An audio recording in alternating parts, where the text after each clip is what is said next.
الحمد لله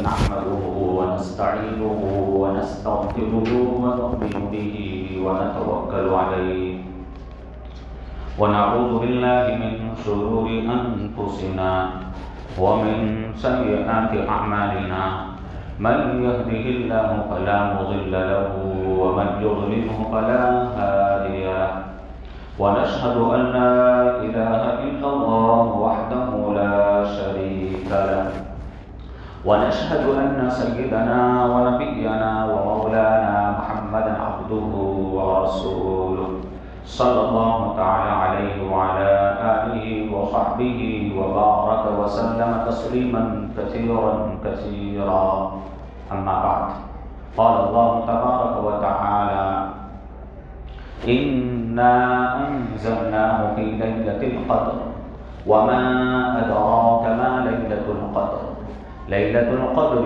خير من 1000 شهر تنزل الملائكة والروح فيها بإذن ربهم من كل أمر سلام هي حتى مطلع الفجر صدق الله مولانا العظيم.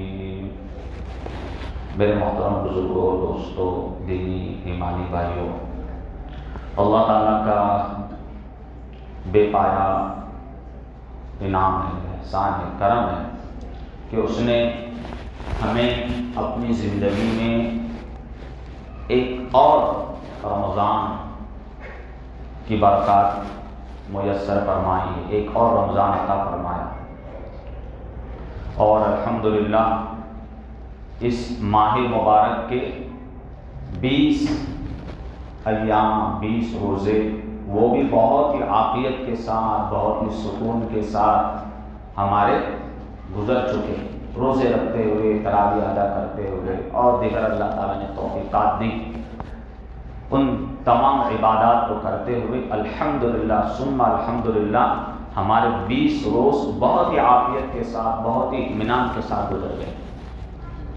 بالکل روزے بھی معلوم نہیں پڑ رہے، تراویح بھی الحمدللہ ہمارے لیے بہت آسان جائے گی. تو 20 دن گزر گئے اور اب انشاءاللہ غروب آفتاب سے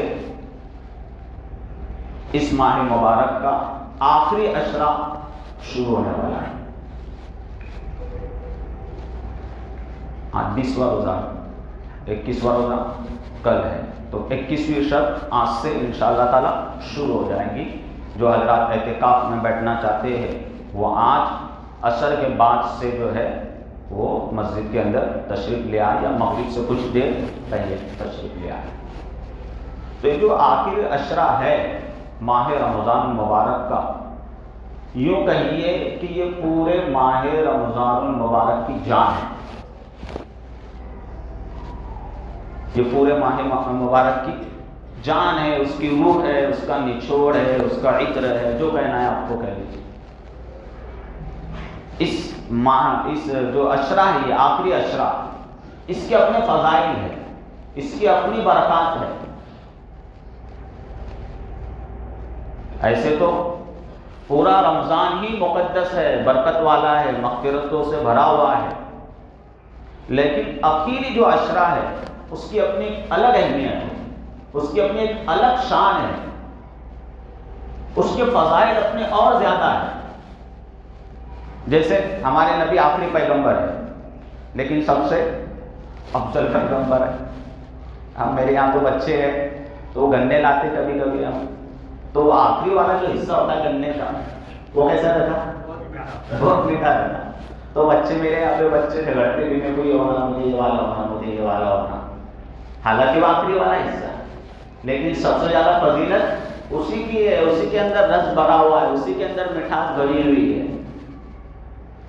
ہم سب کا بھی مشاہدہ ہے، جو آخری والا ہماری اولاد ہوتی ہے اس سے کچھ زیادہ انسیت ہوتی ہے انسان کو.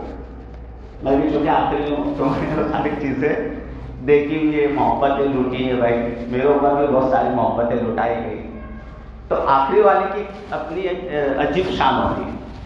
تو یہ آخر والا عشرہ، اس کی بھی عبادات کی اپنے الگ سے کیفیات ہیں. ہمیں احادیث سے پتہ چلتا ہے، اللہ کے رسول صلی اللہ علیہ علیہ وسلم کی حدیث ہے، بلکہ اماں عائشہ صدیقہ رضی اللہ تعالیٰ عنہا اس کی راویہ ہے.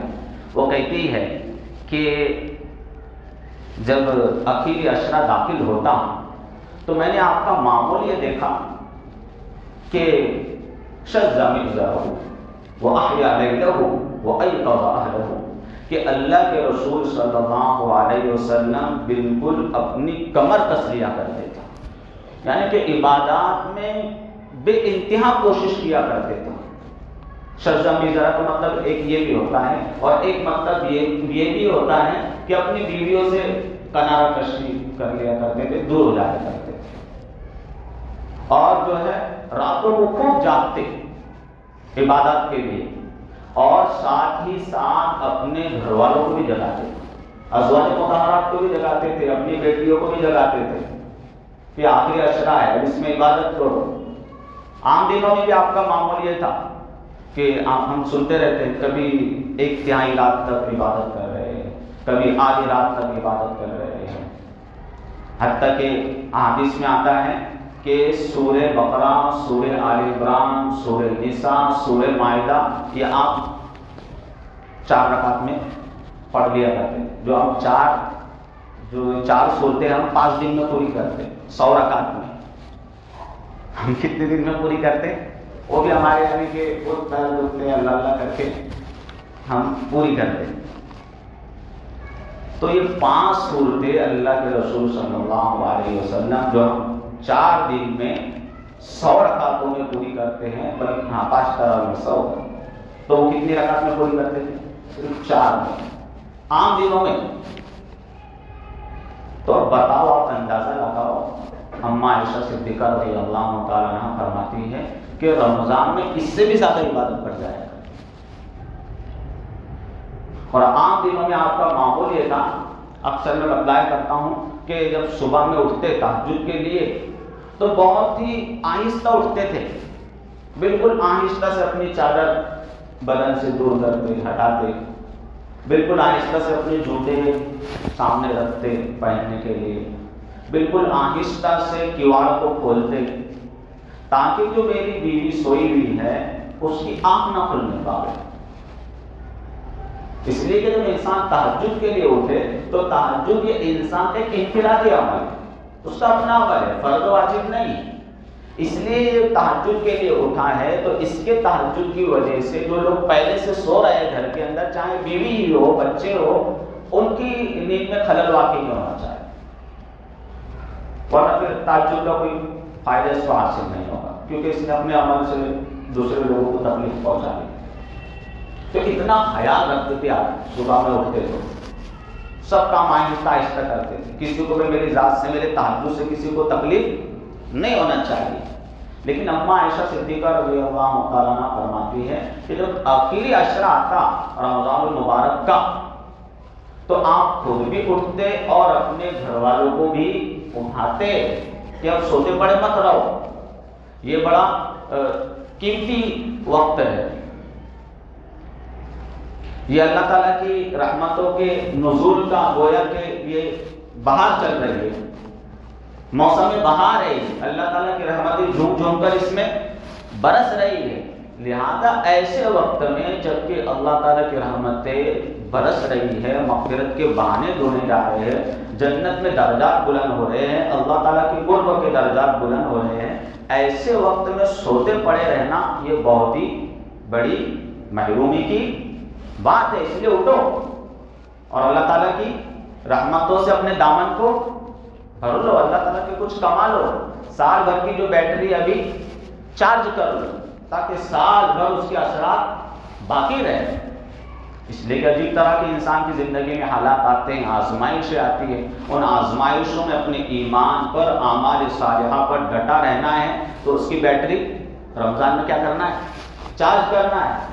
جیسے ہم صبح کے وقت میں موبائل کی بیٹری چارج کر لیتے ہیں تاکہ رات تک نو ٹینشن میں چلتی رہے، رات میں بھی اپنی 20-25%، 50% باقی رہ جائے کیوں صبح میں چارج کر لیا. تو اسی طرح ایمان پر، اعمال صالحہ پر اور آنے والے فتنوں کے وقت پر اگر انسان کو ڈٹا رہنا ہے، جمع رہنا ہے تو اس کو رمضان المبارک میں اپنی بیٹری کو چارج کرنا ہے، بالخصوص آخری عشرے میں. اور اگر کوئی اعتکاف کر لیتا ہے تو اس کی بیٹری کے تو کیا گئی، اس کے تو وارے نیارے ہو گئے. بہت ہی اچھی بات ہے اس کے لیے. تو اعتکاف کی نیت کرتے بھی انشاءاللہ. بیچارے 2-4 لوگ جو پہلے سے بیٹھتے وہی بیٹھے رہے، کوئی نئے چہرے نہیں آ رہے سامنے، نئے چہرے سامنے نہیں آ رہے. تو یہ شب قدر جو آنے والی ہے، کیونکہ اللہ کے رسول صلی اللہ علیہ وسلم نے ارشاد فرمایا کہ جو ہے آخری عشر اس میں شب قدر ہے، اس کی تلاش کرنا ہے. بڑی قیمتی رات ہے. اس کے بارے میں قرآن نے فرمایا کہ لیلۃ القدر خیر من الف شہر. اصل میں اعتکاف میں بیٹھنے کا مقصد ہی شب قدر کی تلاش ہے. اور اس کے بارے میں کیا فرمایا گیا قرآن میں، حدیث میں تو ہے ہی، قرآن میں اس کی فضیلت ہے کہ یہ 1000 مہینوں سے بھی خیر ہے. 1000 مہینوں سے بھی کیوں کہا گیا بھائی یہ 1000 مہینوں سے خیر ہے؟ اس لیے کہ ایک مرتبہ واقعہ یہ پیش آیا کہ آپ نے جو پچھلی امتیں تھیں ان کے عابدین کا، زاہدین کا ذکر کیا کہ فلاں امت گزری ہے، اس میں ایسے ایسے عبادت گزار تھے کہ جنہوں نے 800 سال تک اللہ تعالیٰ کی عبادت کی، کبھی کوئی گناہ نہیں کیا، کبھی کوئی اللہ تعالیٰ کی نافرمانی نہیں، عبادت میں گزار دی انہوں نے 800 سال. کسی نے 600 سال، کسی نے 500 سال گزار دی. تو جو یہ واقعات ان کے سامنے آئے مختلف قوموں کے، مختلف امتوں کے، تو صحابہ کرام کو بڑا رشک ہوا اور انہوں نے حسرت کا اور دکھ کا اظہار بھی کیا. ظاہر سی بات ہے صحابہ کرام تو بھائی عبادتوں کے حریص تھے، اور ہم کو بھی ابھی یعنی کہ وہ فلسطین والے لوگوں کو دیکھ کر کچھ اندازہ ہوتا ہے کہ جب ان کے یہ جذبات ہیں تو صحابہ کے کیسے جذبات ہوں گے کہ سب کچھ لوٹ چکا ہے. کیونکہ لوگ وہ جو ہے مصلی بچھا کر نمازیں پڑھ رہے ہیں، بھائی ویسی جگہ پر افطار کر رہے ہیں، سحری کر رہے ہیں. حالانکہ بیچارے کتنے ہی آزمائش میں 1 1.5 سال 2 سال ابھی ہو جائیں گے اکتوبر میں. جب ان کے یہ جذبات ہے ابھی 1400 سال بعد والے لوگوں کے، ان کا یہ ایمان ہے، تو ان کا کیسا ہوگا بتاؤ. اندازہ کیوں نہیں کہ عبرت بھی حاصل ہوتی ہے انسان کو دیکھ کر. ہم تو الحمدللہ بہت ہی مزوں میں ہیں، ہماری اللہ تعالیٰ نے وہ آزمائش کی نہیں اور ہم اس آزمائش کے لائق بھی نہیں. ظاہر سی بات ہے پہلی دوسری کے بچے، KG کے بچے ہوئے، وہ IAS والے، MPSC ان کا ایگزام ہے. اب اس درجے کا ہمارا ایمان ہے ہی نہیں، اس لیے اس درجے کے حالات ہم پر آتے بھی ہیں. اور اللہ تعالیٰ سے دعا یہی ہے کہ اللہ عافیت کا معاملہ رکھے، ورنہ ہم بہت ہی زیادہ کمزور لوگ ہیں. تو صحابہ کرام کو بڑا رشک ہوا بھائی کہ اتنی 800 سال تک ان کی عمریں تھی، تو کسی نے 800 سال تک اللہ کی عبادت کی، 800 سال تک نمازیں پڑھی، 800 سال تک زکاتیں دی ہیں، 800 سال تک خیر خیرات کیا ہے، 800 سال تک روزے رکھے ہیں، 800 سال تک زکاتیں دی ہیں، 800 سال تک حج کیے ہیں، 800 سال تک اس نے جھوٹ سے بچا ہے، غیبت سے بچا ہے، بدنگاہی سے بچا ہے، بیوی بچوں کے حقوق اس نے ادا کیے. اتنی ساری عبادتیں اس نے جمع کر کے گیا ہے. اگر اللہ کے رسول ہم چاہے بھی تو ان کی برابری نہیں کر سکتے. ہماری عمر ہی کتنی ہے؟ 60-70 سال. اور اب تو یعنی کہ 60-50 کے بعد انسان کرسی پکڑ رہا ہے. ہم عبادت کریں گے تو کیا کریں گے بھائی؟ تو بڑا رشک ہوا ہم کو. تو اللہ تعالیٰ نے سورۃ القدر نازل فرمائی کہ وہ اتنے افسوس کرنے کی اور گھبرانے کی ضرورت نہیں ہے. جو تمہاری طلب ہے، تمہارا جو رشک ہے، ہمیں اتنا پسند آیا کہ ہم تم کو ایک ایسی رات دے رہے ہیں کہ اگر ایک رات بھی اگر کسی کو مل گئی، کسی کو ایک رات بھی مل گئی تو ہزاروں سالوں سے، ہزاروں مہینوں سے وہ افضل ہے. اب بتاؤ کسی خوش نصیب نے 10 اعتکاف کر لیے، 20 اعتکاف کر لیے، اس کو 10 مل گئی، کسی کو 20 مل گئی. ایسے خوش نصیب بچے پہلے سے اگر ان کو جوانی سے اللہ تعالیٰ نے ان کو یعنی کہ بصیرت عطا فرمائی، اللہ تعالیٰ کی ذات سے تعلق اور لگاؤ عطا فرمایا، اور اگر وہ ابھی سے اللہ کی عبادت میں جڑ جائے تو بتاؤ ان کی کیا کہنے قیامت کے، کتنا یعنی کہ ان کے مقام بلند ہوں گے. اور اچھا قرآن میں تعبیر کیا ہے؟ قرآن فرما رہا ہے کہ لیلۃ القدر خیر من الف شہر، کہ لیلۃ القدر یہ 1000 مہینوں سے خیر ہے. 1000 مہینوں سے خیر ہے. کیا مطلب؟ خیر کا لفظ جو عربی زبان میں یوز ہوتا ہے، استعمال ہوتا ہے، زمین اور آسمان کا فرق بتلانے کے. 19-20 کا فرق ہو تو وہ نہیں. کتنا فرق؟ زمین اور آسمان کے درمیان اگر کسی چیز کے درمیان امتیاز کرنا ہو، فرق کرنا ہو، تو وہاں پر خیر کا لفظ یوز ہوتا ہے، استعمال ہوتا ہے. تو یہ جو شب قدر ہے وہ 1000 مہینوں سے بہتر نہیں، خیر ہے تو بہت ہی زیادہ ثواب ہے، 1000 مہینوں سے بھی بہت زیادہ. تو اتنی قیمتی رات بھائی ہمارے سامنے یہ اخیر عشرے میں آنے والی ہے. لیکن ظاہر سی بات ہے اگر اتنی قیمتی چیز ایسے ہم کو دے دی جاتی تو ہماری عادت کیا ہے؟ نا شکری کی ہے، نا قدری کی ہے. ہم سب کی، میں بھی شامل ہوں اس میں، تو ہم اس کی قدر نہیں کرتے. ہو سکتا ہے اس میں بھی شرارت کرتے، کچھ نہ کچھ گناہ سے بچتے ہی، اس میں بھی کچھ نہ کچھ کرتے، شرارت گناہ کر بیٹھتے. حالانکہ معلوم ہے کیا شب قدر ہے، لیکن نفس اتنا شیطان ہو چکا ہے کہ اس میں بھی نہیں رک رہا. تو اللہ تعالیٰ نے اس رات پہ پردہ ڈال دیا، بتایا نہیں.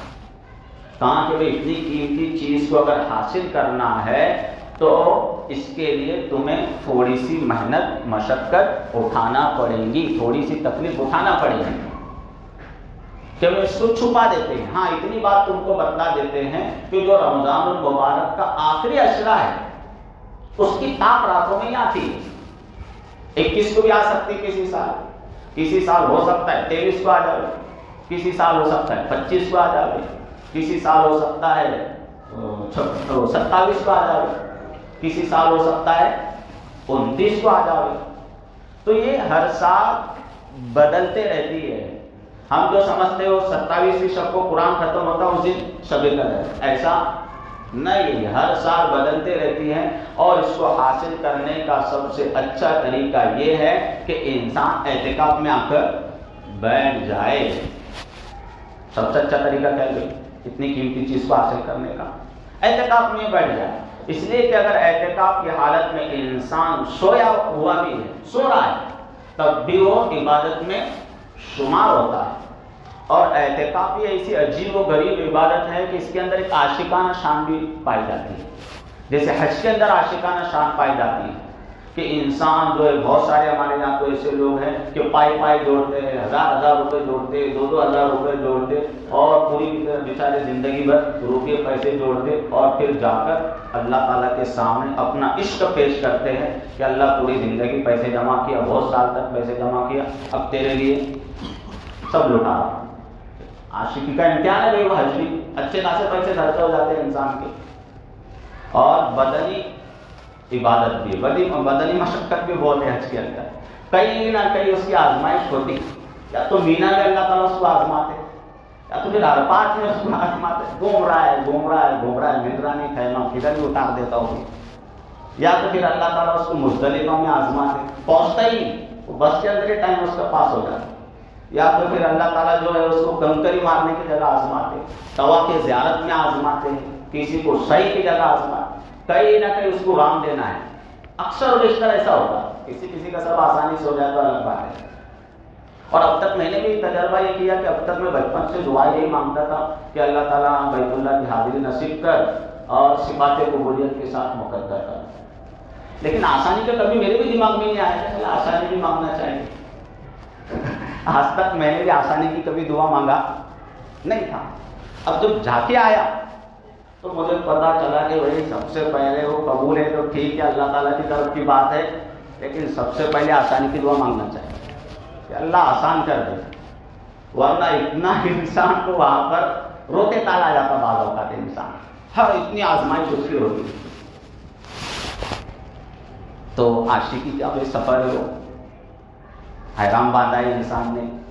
تو اسی طرح ٹھیک یہ جو اعتکاف ہے یہ بھی اپنے اندر ایک عاشقانہ شان رکھتا ہے کہ جو ہے بندہ اللہ کے در پر آ کر پڑ جاتا ہے اور اللہ تعالیٰ سے کہتا ہے کہ اللہ میں تیرے در پر آ گیا، اب میری مغفرت کر دے، اسی لیے میں یہاں پر آیا.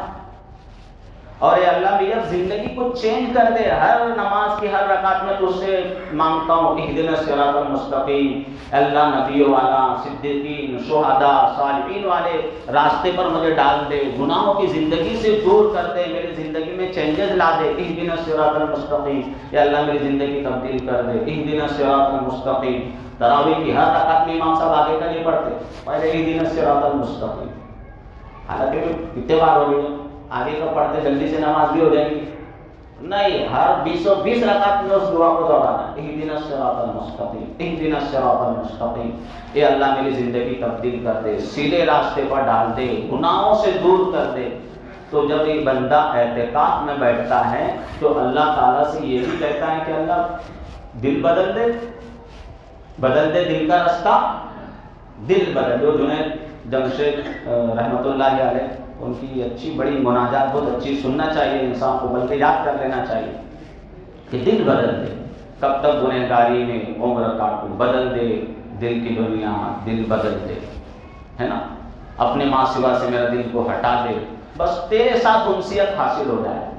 تمام جو دنیا ہے، دنیا کے اسباب ہے، دنیا کے لوگ ہیں، ان تمام سے میرا دل دماغ ہٹ کر کس کی طرف لگ جائے، تیرے ساتھ لگ جائے۔ جب کبھی کوئی کام آئے، کوئی مسئلہ آئے، کوئی حاجت آئے، تو سب سے پہلے میرا جو ذہن منتقل ہو تو تیری ذات کی طرف منتقل ہو۔ تو یہ ساری کیفیات مانگنے کے لیے ہم اعتکاف میں بیٹھتے ہیں، بس سب سے یکسو ہو جاؤ، تو پھر اللہ تعالیٰ اس کی قدر بھی کرتے ہیں۔ اللہ کو بہت پسند ہے بندے کا یہ عمل کہ بھئی کتنی مصروفیات ہیں انسان کی زندگی میں، کیسی گہما گہمی والی زندگی ہے، ہر شخص جو ہے دنیا کی مال و متاع کے پیچھے اس کی گہما گہمی کے اندر مبتلا ہے۔ اب یہ بندہ جو ہے اپنے مقصد کو لے کر اللہ کی بارگاہ میں آ کر پڑھ رہا ہے کہ اللہ بس مجھے معاف کر دے اور میرے دل کی دنیا کو بدل دے، یہ مقصد کو لے کر وہ پتہ اللہ پسند کریں گے کہ نہیں اس کو، تو اللہ اس کو پسند کرتے اور ایسا پسند کرتے۔ حدیث میں آتا ہے کہ ایک دن کے اعتکاف پر اس بندے کے اور جہنم کے درمیان 3 خندق حائل ہو جاتے ہیں، اور ایک خندق کی مسافت زمین و آسمان کے برابر ہے۔ کتنی بڑی فضیلت، اور یہ تو سمجھانے کے لیے زمین و آسمان کی مسافت، 500 سال کی مسافت، ورنہ اصل بتلانا یہ ہے حدیث کا مفہوم، اس کا مطلب کہ اللہ تعالیٰ اس بندے کو جہنم سے دور کر دے، کیا کر دیتے، پوری لگا دیتے، اس کو جہنم میں جانا نہیں، یہ جنتیوں میں سے ہے۔ اتنی بڑی فضیلت ہے اعتکاف کی کہ اللہ تعالیٰ اس کو جہنم سے بچا لیتے۔ پھر اس کے علاوہ جو ہے اس کو مسجد کا جب نورانی ماحول ملتا ہے تو یقین جانیے کہ وہ نورانی ماحول کے اثرات غیر شعوری طور پر اس کے دل میں جذب ہوتے رہتے ہیں۔ جیسے ہم بیٹری لگا دیتے تو بیٹری چارج ہوتے رہتی ہے، 80 90 100 کرتے رہتی ہے۔ ایسے ہی جب وہ ماحول کے اندر جب بیٹھتا ہے، فرشتوں کی آواز گئے مسجد کو، فرشتے یہاں پر نازل ہوتے، گناہوں سے پاک ماحول ہوتا ہے، ہر شخص یہاں پر ڈرتا ہے اللہ تعالیٰ سے۔ تو ایسے ماحول میں جب وہ 10 دن بیٹھتا ہے تو اس کے اثرات غیر شعوری طور پر دل میں آتے ہیں، چاہے ہم کو محسوس ہو یا نہ ہو، لیکن کوئی ایسا موقع آتا ہے کہ اس وقت چارجنگ کام دیتی ہے، اس کو بیٹری کا لائٹ اس کی آن ہوتی، کوئی سب فتنہ آ گیا جس کے اندر انسان مبتلا ہو سکتا ہے، لیکن اللہ اس وقت اس کی عقل سلامت رکھتی، نہیں وہ یہ غلط ہے، یہ صحیح ہے، اسلام کی ہے، یہ حکم صحیح ہے۔ تو چارجنگ کو آپ محسوس کرے یا نہ کرے، وہ محسوس ہو جاتی ہے۔ پھر 10 دن تک جو ہے بھائی جماعت کے ساتھ اس کی نمازیں ہوتی ہے، پابندی کے ساتھ، تکبیر اولیٰ کے ساتھ، اس کے اپنے فضائل ہیں۔ میں نے اس رمضان میں ارادہ کیا، الحمدللہ 20 روزے تک تو چل رہا ہے میرا کام، کہ بھائی 5 نمازیں تکبیر اولیٰ کے ساتھ پڑھیں۔ حالانکہ میں امامت کر رہا ہوں، وہ بھی ہو چکی ہوں گی میری 40 نمازیں شاید سے۔ جو 40 نمازیں تکبیر اولیٰ کے ساتھ پڑھتا ہے تو اس کو 2 پروانے ملتے ہیں، ایک نفاق سے بری ہونے کا، دوسرے جہنم سے بری ہونے کا۔ کتنی بڑی فضیلت ہے، کیونکہ پکا سچا ہے، یہ ایمان والا ہے، اس کی ایمان کی مہر لگ جاتی ہے اس کے دل پہ، نفاق سے بری ہے اس کی مہر لگ جاتی ہے، جہنم سے بری ہے اس کا پروانہ اس کو دے، 2 پروانے ملتے ہیں جو 40 دن تک تکبیر اولیٰ کے ساتھ نماز پڑھتا ہے۔ کتنی بڑی فضیلت ہے، تو اہتمام کرنا چاہیے بھائی، 40 دن کوئی بہت بڑی بات نہیں ہے۔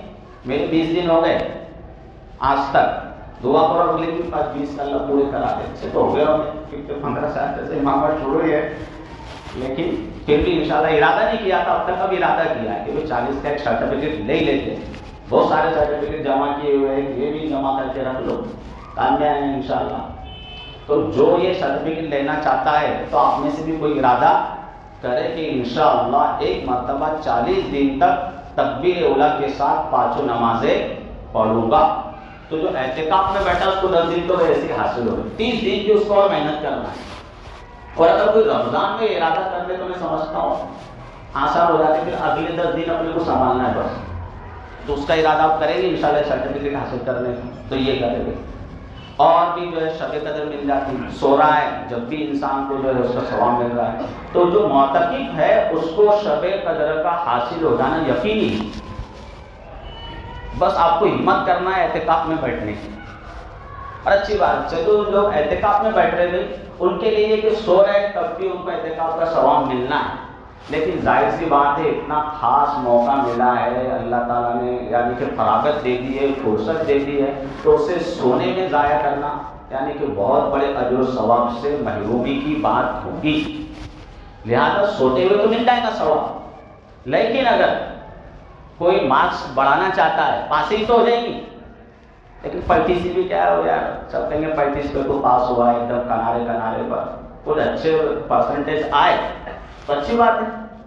تو لہذا اعتکاف میں بیٹھنے کے باوجود یہ کرنا ہے کہ بھئی عبادات کا اہتمام کرنا ہے، نمازوں کا اہتمام، قضاء عمری اگر کسی کی ہے تو قضاء عمری کا اہتمام، تسبیحات کا اہتمام، ذکر کا اہتمام، تلاوت کا اہتمام، اشراق، چاشت، اوابین، لمبی لمبی دعائیں، خاص طور سے دعاؤں میں یعنی کہ بہت کمی ہوتا ہے ہمارے اندر، ایسی دعا مانگتے ہیں کہ بس اللہ کی پناہ، بالکل بے دلی کے ساتھ ہم دعائیں مانگ رہے ہیں، ہم سب کا یہ حال ہے، حالانکہ دعا یہ عبادت کا مغز ہے، ہم چھلکے کھا رہے ہیں کیلے کے اور جو مغز ہے اس کو چھوڑ دیں، ایسی بات ہو گئی۔ لمبی لمبی دعائیں مانگنا چاہیے، 1 گھنٹے کی، آدھا گھنٹے کی، پون گھنٹے کی، 1.5 گھنٹے کی، 2 گھنٹے کی، اس کو کہتے ہیں دعائیں، بالکل پیچھے پڑ جانا اللہ کے، جیسے ہمارے میرے یہاں بچے پیچھے پڑ جاتے ہو، جب تک اس کو وہ چیز نہیں دلاؤ انسان جان چھوڑا تو صحیح دے اس کو، کیلے والا کیلے دو،